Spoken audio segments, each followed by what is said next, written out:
So Simple tutorial. Good morning students, welcome to SST So Simple tutorial. पिछले class में हम लोगों ने इलेक्शन कमीशन के बारे में पढ़ा और ये जाना कि डेमोक्रेटिक इलेक्शन करवाने में इलेक्शन कमीशन का कितना इम्पोर्टेंट रोल है। आज हम उसी लेसन को आगे बढ़ाएंगे और पढ़ेंगे कि इलेक्शन प्रोसेस के क्वालिटी को चेक करने के लिए और भी क्या तरीके हैं। तो आज हम दो पॉइंट्स पर बात करेंगे। फर्स्ट, पॉपुलर पार्टिसिपेशन और second, acceptance of election outcome. तो शुरू करते हैं पॉपुलर पार्टिसिपेशन। बच्चों, इस पॉइंट में हम लोग ये देखेंगे कि जब हमारे देश में इलेक्शन होते हैं, do people participate with enthusiasm? उसमें लोगों का पार्टिसिपेशन कैसा रहता है?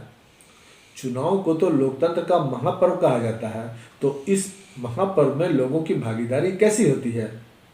लोग चुनाव में उत्साह और उमंग से भागीदारी करते हैं या नहीं?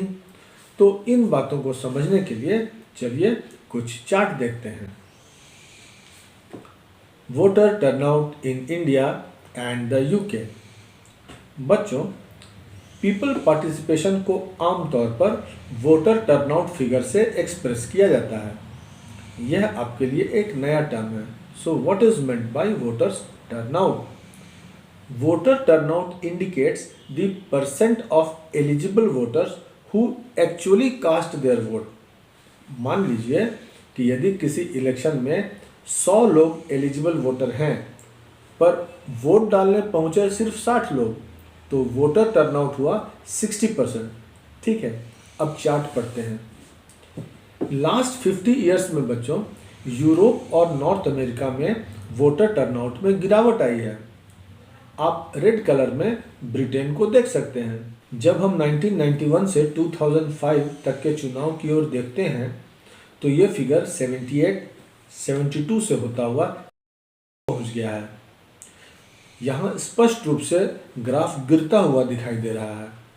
पर यदि हम ब्लू कलर में इंडिया को देखें, तो इसी पीरियड में ग्राफ लगभग स्टेबल है, 60 के आसपास, या कह सकते हैं थोड़ा ऊपर गया है, जो बताता है कि लोगों का पार्टिसिपेशन बढ़ा है। अब दूसरा चार्ट देखते हैं। Voter turnout in India and US by social group. अब इस चार्ट को देखिए। इसमें इंडिया और यूएस के डिफरेंट सोशल ग्रुप्स के वोटिंग परसेंटेज को कंपेयर किया गया है।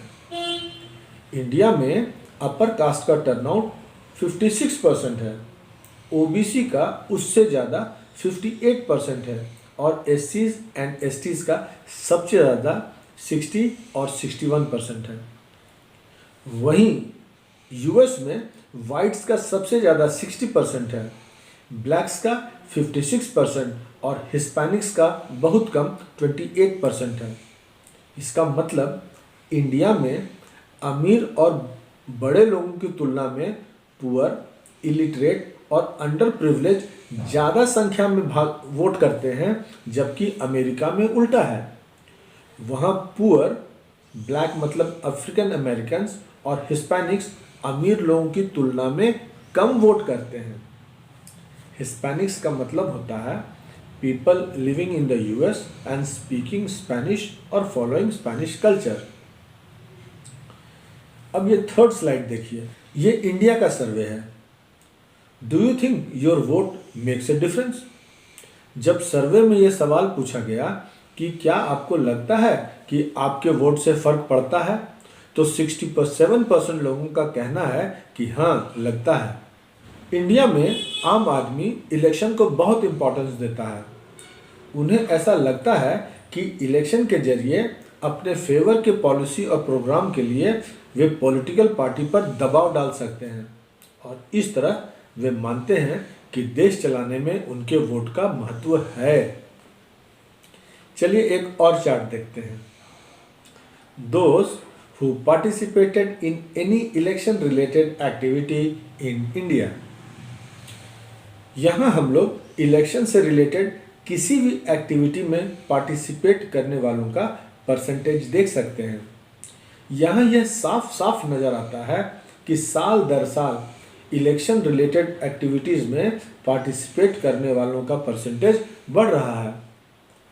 2004 में इलेक्शन में 1/3 से ज़्यादा वोटर्स ने इलेक्शन कैंपेन रिलेटेड एक्टिविटीज़ में भाग लिया। More than half of the people identified themselves as being close to one or the other political party. एक बात और, हर 7 वोटर में से एक वोटर किसी न किसी पॉलिटिकल पार्टी का मेंबर था। तो इतने चार्ट्स देखने के बाद क्या आप कह सकते हैं कि हमारे यहाँ पब्लिक पार्टिसिपेट नहीं करती है? हम लोग ऐसा नहीं कह सकते हैं। लोग इलेक्शन में इंटरेस्ट लेते हैं, इलेक्शन रिलेटेड एक्टिविटीज़ में भाग भी लेते हैं, टर्नआउट भी ठीक ठाक रहता है। सोचिए, यदि इलेक्शन फ्री एंड फेयर नहीं होता तो क्या इतने लोगों का पार्टिसिपेशन संभव होता? चलिए अब एक दूसरा टेस्ट देखते हैं, एक्सेप्टेंस ऑफ इलेक्शन आउटकम। हमारे देश के इलेक्शन रिजल्ट्स भी बच्चों बहुत कुछ बोलते हैं। पहले सेंटर में कांग्रेस की सरकार थी, वो हारी और बीजेपी की सरकार बनी। राजस्थान में बीजेपी की सरकार थी, वो हारी, वहाँ कांग्रेस की सरकार बनी। दिल्ली में भी वहाँ की रूलिंग पार्टी हारी और एक नई पार्टी की सरकार बनी। ये कुछ एग्जाम्पल्स हैं ये बताने के लिए कि हमारे यहाँ रूलिंग पार्टी सेंटर में हो या स्टेट्स में अक्सर चुनाव हारते हैं। यदि इलेक्शन फ्री एंड फेयर नहीं होगा तो क्या रूलिंग पार्टी हारेगी? और यदि चुनाव गड़बड़ ढंग से कराए गए हों तो हारने वाली पार्टी एक्सेप्ट करेगी? नहीं ना। वहीं देखिए अमेरिका में क्या होता है। जो सिटिंग इलेक्टेड रिप्रेजेंटेटिव्स होते हैं, जिन्हें हम इनकम्बेंट कहते हैं, वे शायद ही इलेक्शन हारते हैं, पर हमारे यहाँ तो आधे एमपी इलेक्शन चुनाव हार जाते हैं। कुछ कैंडिडेट्स जो चुनाव में खूब पैसा खर्च करते हैं और वोट भी खरीद लेते हैं, वे भी चुनाव हार जाते हैं। क्रिमिनल बैकग्राउंड वाले कैंडिडेट भी चुनाव हार जाते हैं। और जो सबसे अच्छी बात है वह यह कि जो पार्टी इलेक्शन हारती है वो उसे जनादेश मानकर, पीपल्स वर्डिक्ट मानकर स्वीकार करती है। तो बच्चों, आपको ये समझ में आ गया होगा what makes elections in India democratic. एक तो इलेक्शन को डेमोक्रेटिक बनाने में हमारे इलेक्शन कमीशन का बहुत बड़ा रोल है, they do a commendable job.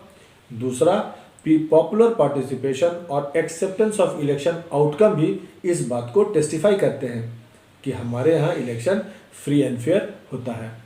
I hope आप लोग इस टॉपिक को समझ गए होंगे। तो हम लोग आज की पढ़ाई यहीं समाप्त करते हैं। चलिए देखते हैं आज के टॉपिक से क्या क्वेश्चन बनते हैं। 1. What does the turnout figure indicate? 2. Compare the status of popular participation in India with respect to Western nation. 3. How can we check the quality of the election process? तो बच्चों, आप सब एक बार अपने टेक्स्ट बुक को पढ़िए और इन questions को तैयार कर लीजिए। अब हम लोग अगले क्लास में मिलेंगे तो इस चैप्टर के लास्ट टॉपिक को पढ़ेंगे, challenges to free and fair elections. तब तक keep reading and have a nice time. Thank you.